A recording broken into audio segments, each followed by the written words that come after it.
আসসালামু ব্যারিস্টার হাসান। ওয়ালাইকুম আসসালাম। আমরা জানি যে 22 জুলাই 2025 থেকে ইমিগ্রেশন রুলসে অনেক বড় পরিবর্তন আসতে যাচ্ছে।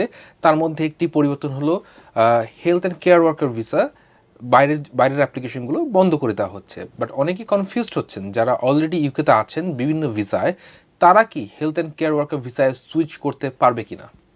এখানে আনসার হচ্ছে ইয়েস।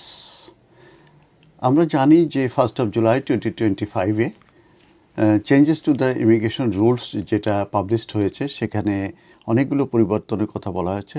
বিশেষ করে স্কিল ওয়ার্কার এর যে রুটটা আছে সেটার উপরে বিশেষ করে স্যালারি যে থ্রেশহোল্ড আছে এটা ইনক্রিজ হতে যাচ্ছে, এবং যে স্কিল যে লেভেল আছে এটাও বৃদ্ধি হতে যাচ্ছে, এবং সেটা 22 জুলাই 2025 থেকে এটা কার্যকরী হচ্ছে। এবং সেখানে আমরা এটাও দেখেছি যে 22 জুলাইয়ের পরে যে ওভারসিজ যে কেয়ার ওয়ার্কার এবং সিনিয়র কেয়ার ওয়ার্কার তাদের আসা বন্ধ হয়ে যাচ্ছে। দ্যাট মিনস তারা আর এন্টি ক্লিয়ারেন্স অ্যাপ্লিকেশন করতে পারবে না। নতুন এন্ট্রান্ট যারা আছে সেটা টোটালি ক্লোজড হয়ে যাচ্ছে। এখনও অনেকে কনফিউজ হয়ে যাচ্ছে যে এই যে 6135 এবং 6135 যে দুটি কেয়ার ওয়ার্কার এবং সিনিয়র কেয়ার ওয়ার্কার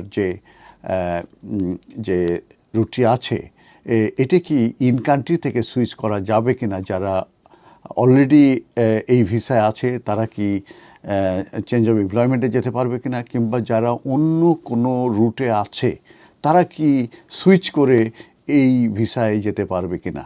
এই ক্ষেত্রে আনসার হচ্ছে ইয়েস। প্রথমে আসি যারা এক্সিস্টিং যে কেয়ার ওয়ার্কার এবং সিনিয়র কেয়ার ওয়ার্কার আছে তারা কিন্তু ট্রানজিশনাল পিরিয়ডের বেনিফিট পাবে, এবং ট্রানজিশনাল বেনিফিটে বলা হচ্ছে যে তারা যদি চেঞ্জ অফ এমপ্লয়মেন্টে যায় কিংবা রিনিউ করতে চায় কিংবা এক্সটেনশনে যায়, তাহলে কিন্তু তারা আনটিল 22 জুলাই 2028 পর্যন্ত তারা এটা করতে পারবে। এরপরে যে কিন্তু এই পোস্টগুলো আর এক্সিস্ট করবে না। কিন্তু যারা অলরেডি ইউকেতে আছে এবং অন্য ভিসা রুটে আছে তারা কিন্তু সুইচ করতে পারবে এই কেয়ার ওয়ার্কার ভিসায় এবং সিনিয়র কেয়ার ওয়ার্কার ভিসায়। এবং সেখানে কিন্তু একটা কন্ডিশন দিয়ে দেওয়া হয়েছে।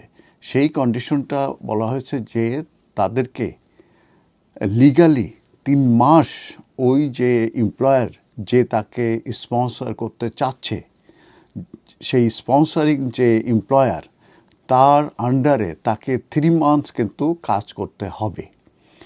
যদি সে 3 মান্থ কাজ করে, সেই কাজ করার পরে যে কিন্তু ওই এমপ্লয়ার তার ফেভারে কস অ্যাসাইন করতে পারবে।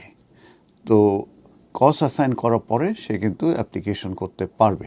এবং এইটা করার কারণ হচ্ছে যে ট্রান্সপারেন্ট, এবং যে মিনিমাম যে ন্যাশনাল ওয়েজেস আছে সেটা দেওয়া হচ্ছে কিনা, অন্যান্য যে কমপ্লায়েন্স আছে সেগুলো মূলত কমপ্লায়েন্স করা হচ্ছে কিনা, এইটা দেখার জন্যে কিন্তু এটা করা হবে। এবং এটা দেয়া হয়েছে যে changes to the immigration rule, যেটা পাবলিশ 1 জুলাই 2025 থেকে।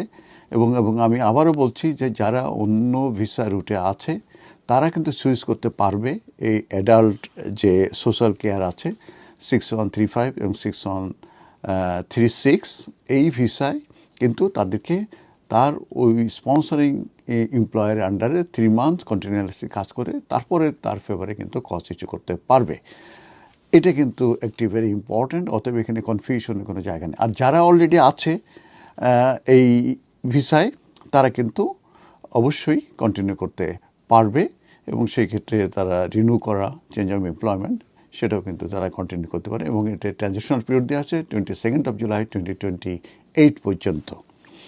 আর আরেকটি বিষয়ে আমি বলবো সেটা হচ্ছে যে আমরা জানতাম যে পুল অফ স্কিল ওয়ার্কার থেকে এই কেয়ার ওয়ার্কার কিংবা সিনিয়র কেয়ার ওয়ার্কারদের রিক্রুট করার ব্যাপারে কিন্তু একটা আইন হয়েছিল বেশ কিছুদিন আগে, সেটি কিন্তু রিমুভ করা হয়েছে। এবং সেটা রিমুভ করে এইটাই করা হয়েছে যে 3 মান্থ যদি ওই স্পন্সর আন্ডার কাজ করে তাহলে কিন্তু এই অ্যাডাল্ট সোশ্যাল কেয়ারে তারা সুইচ করতে পারবে অন্য রুট থেকে। আর আরেকটা পরিবর্তনের কথা আমি বলবো সেটা হচ্ছে 6131, যেটা নার্সিং যে অক্সিলারিজ অ্যান্ড অ্যাসিস্ট্যান্টস যে অকুপেশন কোডটা আছে, এইটাতে যদি কেউ যেতে চায়, সুইচ করতে চায়, সেটা কিন্তু করতে পারবে। কিন্তু যে চেঞ্জটা আনা চায় সেটা হচ্ছে যে ওই এমপ্লয়ার কিংবা ওই স্পন্সরিং যে স্পন্সর, তার ওখানে কিন্তু একজন রেজিস্টার্ড নার্স থাকতে হবে, রোলস থাকতে হবে, এক্সিস্ট থাকতে হবে। তাহলে পরে তার আন্ডারে, দ্যাট মিনস সে ওই নার্সিং অক্সিলারিস অ্যান্ড অ্যাসিস্ট্যান্ট হিসাবে কাজ করতে পারবে। ধন্যবাদ।